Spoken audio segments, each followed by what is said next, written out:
Jesús. El centro de mi vida es Jesús. El centro de mi vida. El centro de mi vida es Jesús. Es querer tomar a Cristo como amuleto y adaptarlo a mi estilo de vida. Eso es lo que hacía el pueblo.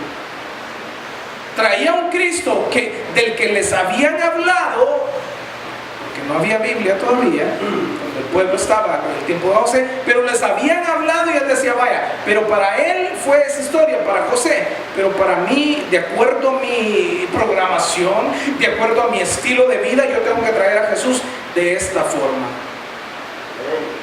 Eso es lo que hacía el pueblo de Israel, y sabe, toda la vida volvía a caer. Claro, había buenos tiempos, habían tiempos de abundancia, habían tiempos de felicidad y todo bien, y se multiplicaban y fructificaban y decían, ay, qué lindo todo esto, pero ellos sembraban una semilla que al pasar del tiempo recogían su fruto amargo y caían en algo. Mire, el pueblo había desobedecido a Dios. Mire lo que dice Joel 1:4.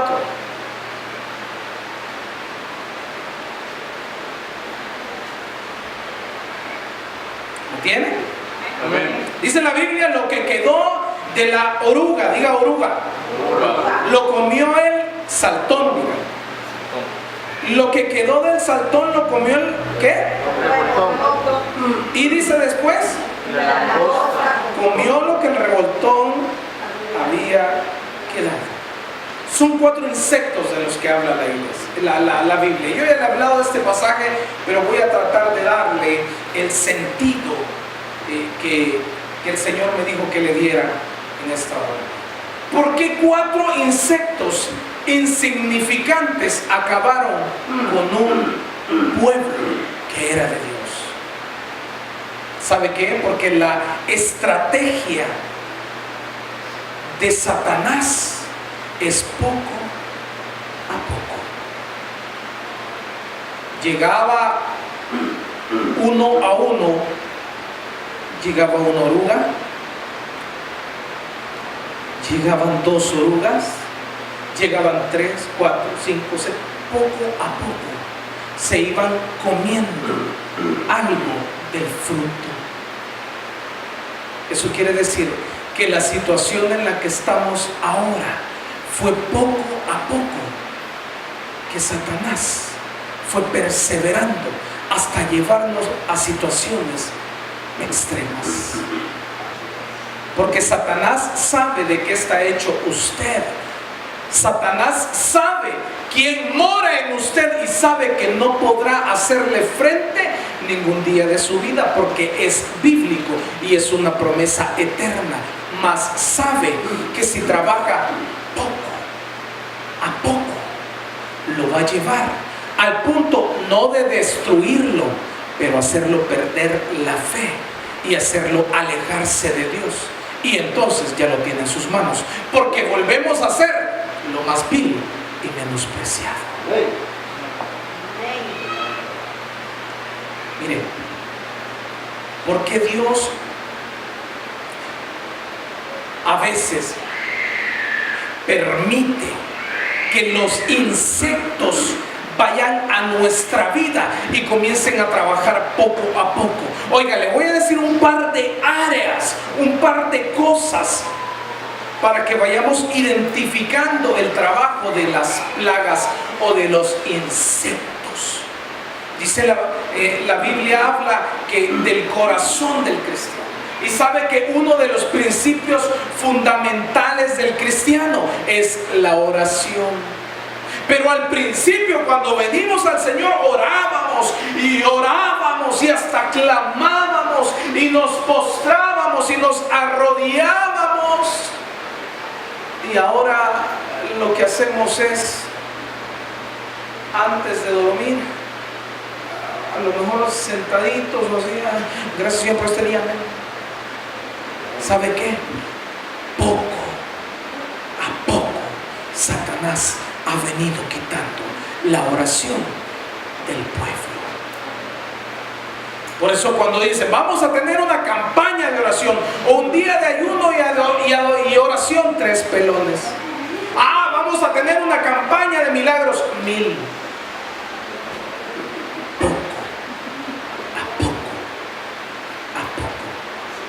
Satanás dice, vaya, ya le quité la oración, ahora le voy a quitar la alabanza. Y antes nos metíamos en la alabanza, y bueno, yo lo dije en el servicio anterior, si antes no habían instrumentos como los de hoy, porque dice, ay, mire, es que no hay instrumento. ¿Sabe que el instrumento lo único que hace es mover las emociones o la carne? Dice, no, ¿para qué existe la música en este mundo? ¿Para alabar a Dios? No, lo que pasa es que hemos adaptado, ¿sí? Para que el alma pueda ser llevada a donde Dios. Pero antes no había nada de esto. Y lo que hacemos es venir y decir, ay, pero yo estoy cansado. Pero es que me da pena danzar. Pero yo apenas aplaudo poco a poco. ¿Cómo se daba antes en la alabanza, a lo mejor usted? ¿Cómo alababa a Dios? ¿Se acuerda cuando el Espíritu de Dios se dejaba ministrar cada uno y se postraba y la presencia de Dios bajaba? Hoy es fácil salir de aquí y decir, ay, es que yo no sentí nada y vos tampoco, fíjate. Poco a poco. Dice Satanás, vaya, ya quité la alabanza, ahora voy a quitar la lectura bíblica. ¿Cuánto tiempo lee la Biblia usted y cuánto tiempo leo la Biblia yo en el día? Si dice la Biblia que tenemos que ir de crecimiento en crecimiento, si comenzó leyendo un versículo, ahora a estas alturas del partido tiene que leer por lo menos un capítulo diario, digamos, para no decir un libro diario, un capítulo diario.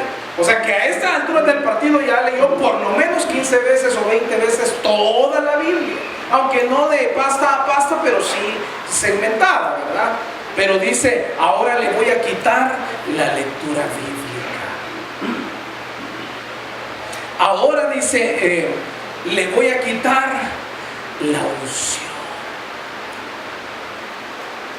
Ahora le voy a quitar, como ya está desprotegido espiritualmente, puedo entrar a su familia. Ahora puedo entrar a sus finanzas. Ahora puedo entrar a su unidad.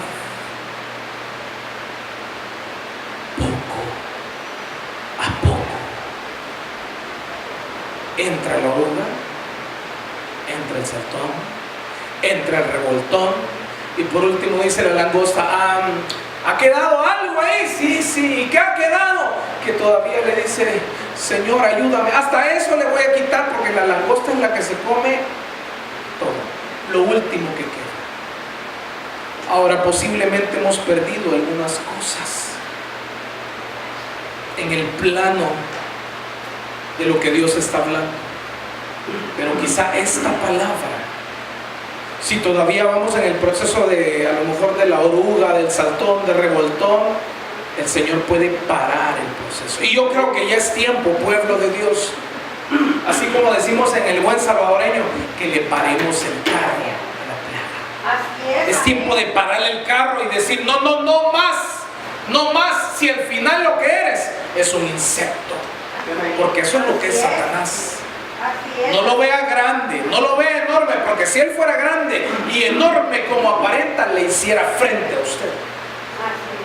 Se le parara enfrente y le diría, va pues, vení. No, él tiene que trabajar poco a poco por las puertas que a veces descuidamos.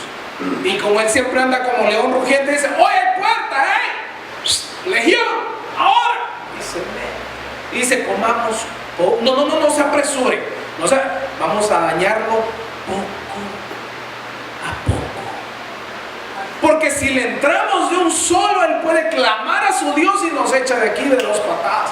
Pero si vamos poco a poco, desgastándole, dándole cansancio, quitándole su fe, quitándole su adoración al Señor, quitándole los días de culto, entonces lo vamos a tener en la palma de nuestras manos. Amén. ¿Cómo comenzó Satanás en Estados Unidos? Quitando poco a poco la Biblia. ya les quitamos la Biblia, sí. Ahora podemos meterles cualquier cosmovisión o cualquier pensamiento porque ya no lo pueden comparar a la Biblia. Entonces metámosle el homosexualismo porque es válido. Dice, de verdad, es válido. ¿Y por qué no? Si esta es la USA, papá. Es cierto, si aquí nadie se fija en nada. Bueno, puedo ser homosexual. ¿Y quién dice que no puedo? Nada, si aquí no existe la Biblia. Muy bien, muy bien. Entonces ya es válido y legal el homosexualismo porque poco a poco le fueron quitando cosas. Oiga, porque Satanás quita de Dios y pone. Dice, ya lo tenemos con homosexualismo, sí, ok, ahora poco a poco, ya no invierten en reino de Estados Unidos, no, ya no ayudan como antes, ya no financian proyectos de iglesias o de ministerio como antes, ya no, muy bien, entonces ya consagraron las finanzas para mí, quebrémosle las finanzas, y poco a poco se vino a pique. Yo no sé si me estoy dando a entender esta mañana. ¿Sabe? En la figura, haciéndole una hermenéutica y una exégesis a Joel 1 en cuanto a las plagas. Cada plaga simbolizaba un ejército que había atacado al pueblo de Dios. Pero el pueblo le llamaba ejército y Dios le llamaba plaga. ¿Sabe por qué? Porque no importa cuánto ejército se levante en contra de usted, si usted está fundamentado en la verdad de Dios y usted tiene fe en Dios, todo ejército y todo gigante que se levante contra usted va a simbolizar una plaga y un insecto que usted va a poder aplastar con el poder de Dios y va a decir, ¿cuál? El saltón era Media y Persa, el revoltón era Grecia y la langosta era Roma. Salmo 23:4 dice, aunque ande en valle de sombra y de muerte, no temeré mal alguno, porque tu vara y tu cayado me infundirán aliento. Yo quiero decirle algo esta mañana. Vamos a tocar pueblo por pueblo y yo voy a ministrar al final de parte de Dios cada una de las áreas que voy a mencionar a partir de este momento. La oruga es Babilonia. Oiga, el primer pueblo que los había atacado. Y si usted se acuerda, cuando Daniel y sus amigos fueron traídos por el rey Nabucodonosor a Babilonia, lo primero que hicieron fue cambiarles el nombre. Daniel 1:7 habla que comenzaron a cambiarles el nombre, no solo a Daniel, sino también a sus amigos, porque el mundo, cuando la primera plaga trate de atacarte, el mundo tratará de entrar en tu vida, el mundo tratará de absorberte y va a tratar primero de cambiarte el nombre, porque para Dios a lo mejor te llamas un David, porque para Dios a lo mejor te llamas una Ruth, pero para el mundo vas a ser el bolo. Para el mundo vas a ser el payaso. Para el mundo vas a ser, ¿qué te digo? La amargada. Para el mundo vas a ser la loca. El mundo lo primero que va a hacer la oruga, lo primero que va a comenzar a hacer, que va a mandar una amistad, que va a mandar un pensamiento, que va a mandar algo que esté fuera de tu contexto espiritual y bíblico. Pero después de uno va a llegar otro y va a llegar otro y va a comenzar a hacerse la plaga y a minar tu mente. Te va a decir, tú ya no te llamas hijo de Dios, tú ya no te llamas hija de Dios, ahora eres parte de Babilonia.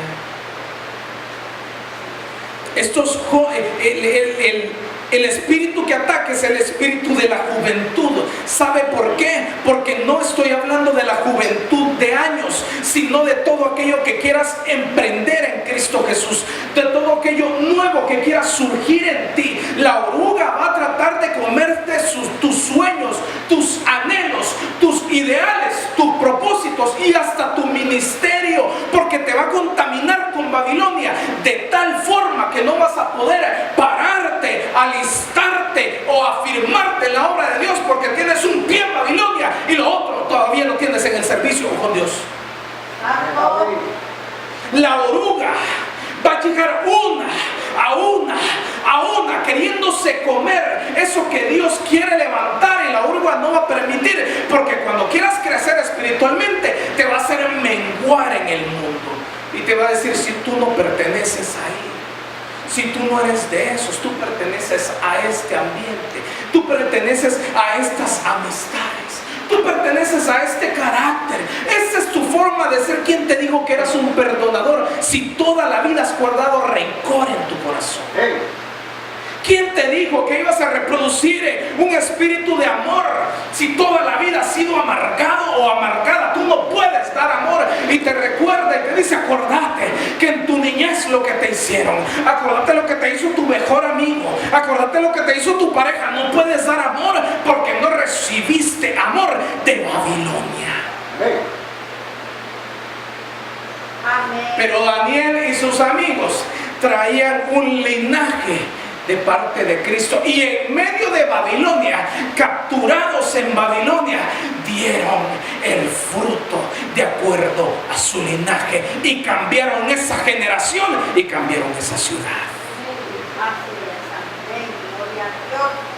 Cuando eres joven en pensamiento, todavía Dios te da una nueva visión fresca, te da nuevos sueños y dices: los voy a emprender. Y cuando viene la oruga, en el momento antes que se pare la segunda, ya has aplastado la primera con el poder de la convicción, de la fe y del testimonio que tienes de ser hijo de Dios. Amén. Gloria a Dios. Plaga número 2, el saltón. Esta se refiere a Media y a Persia. Y lo que trata de menguar en tu vida es la oración. Cuando Daniel se hincaba a la par de su ventana y comenzaba a orar y a clamar, yo le aseguro que Daniel no oraba como usted y como yo muchas veces: sí, Señor, santo, no quedes amar. No, Daniel decía: gracias, Dios, te amo, Padre. Porque dice que la gente, ¿qué pasó aquí? Y Daniel oraba.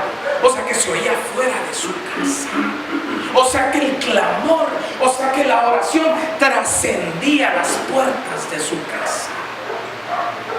Pero dice también el libro de Daniel que Darío, llegaron a Darío y le dijeron: ¿sabes qué, Darío? Estamos pensando algo, que el pueblo se puede confundir, y lo que vamos a hacer es crear un edicto, que todo aquel que ore o que invoque algún Dios, entonces lo vamos a meter al foso de los leones. Pero no solo eso, sino que el edicto llegue hasta Media y Persa. Así dice la Biblia expresamente, y eso es el saltón. Yo quiero preguntarle: ¿hace cuánto no clama y gime por la presencia del Espíritu Santo y deja de clamar y de gemir por la necesidad que tiene? Porque Media y Persa se enfocan en la materia y dice: ¿para qué quieres la presencia si lo que necesitas es un milagro financiero? ¿Y para qué quieres la presencia si lo que necesitas es un marido? Si lo que necesitas es una mujer, si lo que necesitas es un mejor carro, ¿para qué vas a anhelar la presencia? Dice Media y Persa, si lo que te espera es el foso de los leones. Y le dijeron a Daniel: Daniel, queremos decirte algo, Daniel. Y llega el espíritu de oposición y le dice: Daniel, ya no vas a poder orar como orabas. ¿Sabe qué? Cuando viene el problema, cuando viene la dificultad encima, lo primero que trata de menguar es tu oración con convicción y adoración. Y quiere volverte la oración solamente de yo. Pero dice: Daniel, logramos lo que queríamos, ya no te vamos a oír clamar porque nos hostiga escucharte.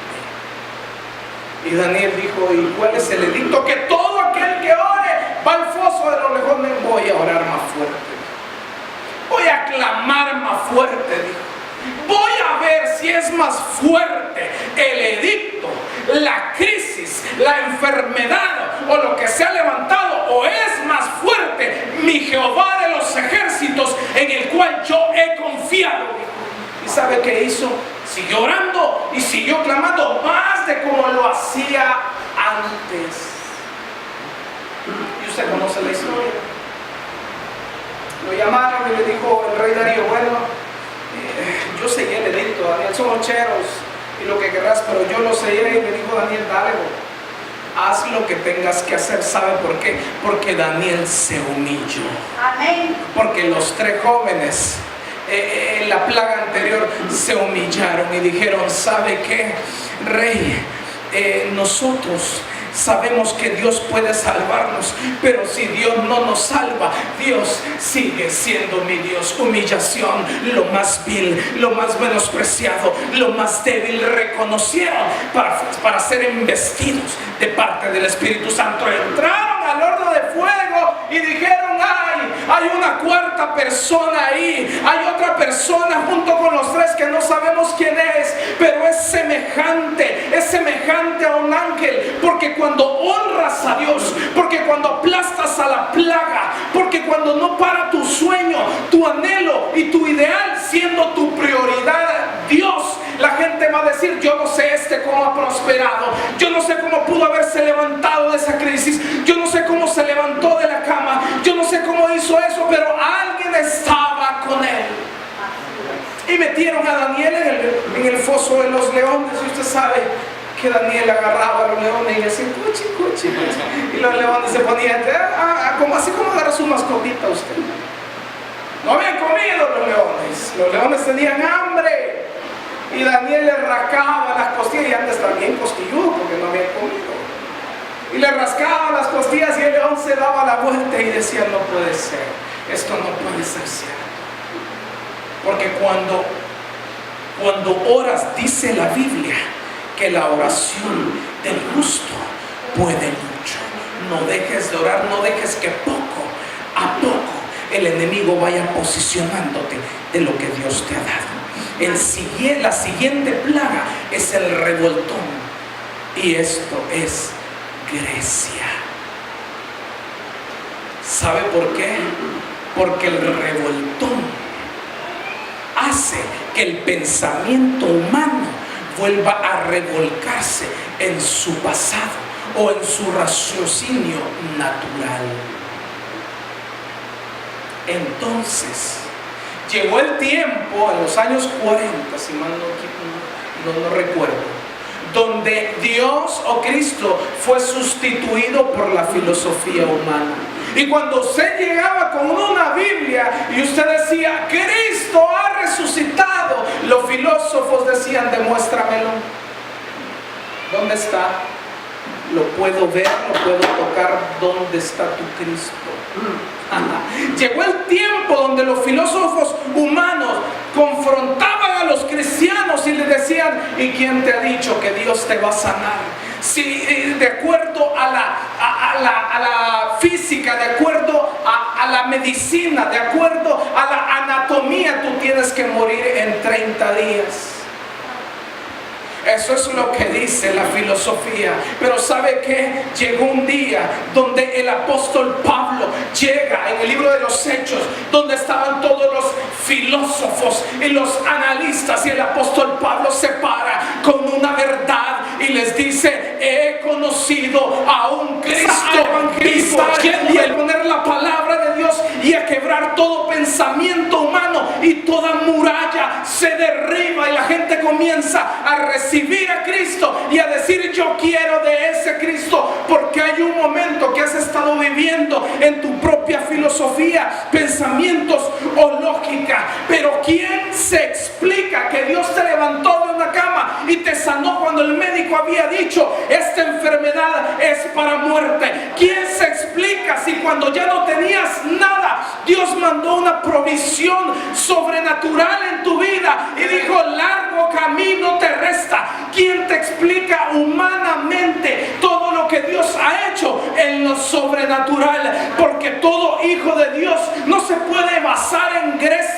no se puede basar en la filosofía, porque vemos las cosas que no son como si fuesen. Pero tu vida, pero tu humanidad, pero Grecia trata de decirte, pero no vas a poder, pero vas a morir de esa enfermedad, pero no vas a salir de esa crisis, pero esto ya terminó mal. Despójate de Grecia y di, todo lo puedo en Cristo que me fortalece. No he visto justo desamparado, ni su simiente que mendigue pan, porque eso es lo que ha dicho Jehová de los ejércitos. Y aunque Grecia diga lo contrario, tú y yo vivimos de la fe del Hijo de Dios. ¿Sabe qué?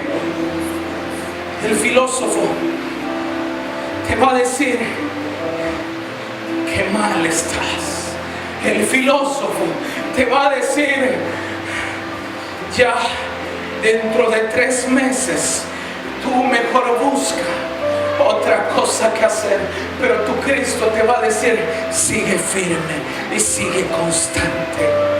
Tu filósofo, tu doctor te va a decir, sabe que yo no quiero decirle esto, pero llame a su familia, necesito hablar con ellos. Pero tu médico de médicos va a decir, a mí me ha placido sanar, porque por mis llagas tú has sido sanado. A lo mejor la filosofía te va a decir que tu matrimonio va a terminar en vergüenza, pero el sacerdote de sacerdotes te va a decir, yo edifico tu casa. La filosofía grecia te va a decir, ¿sabe qué?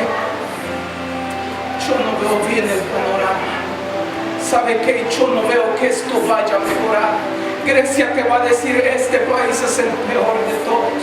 Aquí nadie prospera, hay mucha delincuencia, hay mucha extorsión y no hay ya oportunidades. No es que hayan pocas, sino ya no las hay.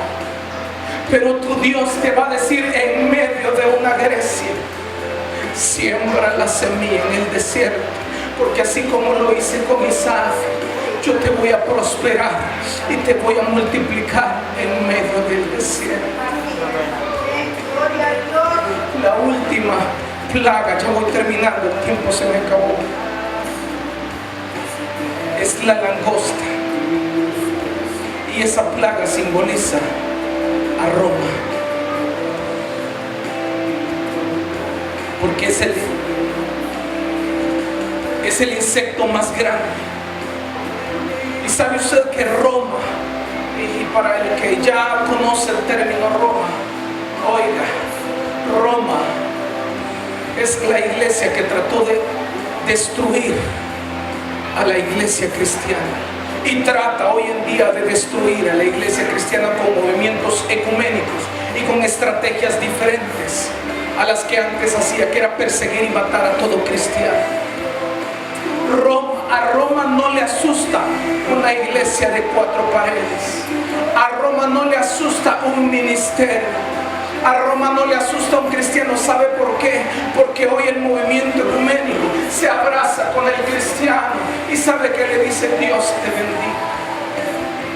Sabe que Roma está llamando al Vaticano a pastores importantes, a evangelistas importantes, a que puedan convidar con el sistema del Vaticano, porque saben que si logran un ecumenismo los convierten a su doctrina. Porque si saben que logran un ecumenismo, el Espíritu de Dios puede menguar en aquellas personas que parten. Pero he estado leyendo un libro que se llama Los 100 años del Evangelio en El Salvador, y sabe que habla desde cuando comenzaron a traer un italiano, fue el primero que trajo el Evangelio a El Salvador. Pero antes que viniera ese italiano, que se llama de apellido Pensotti, habían cientos de años antes que ya habían cristianos en este lugar, pero nadie se había querido levantar a evangelizar y a dar el nombre de Dios. Durante todos estos años, más de 600,000 cristianos han perdido su vida por Roma, por el imperio que ha querido callar la boca del verdadero evangelio. Y me indigna y me duele saber que a veces usted y yo estamos todavía entre 4 misión no puedo evangelizar a alguien más. Más de 600,000 han perdido su vida para que usted y yo hoy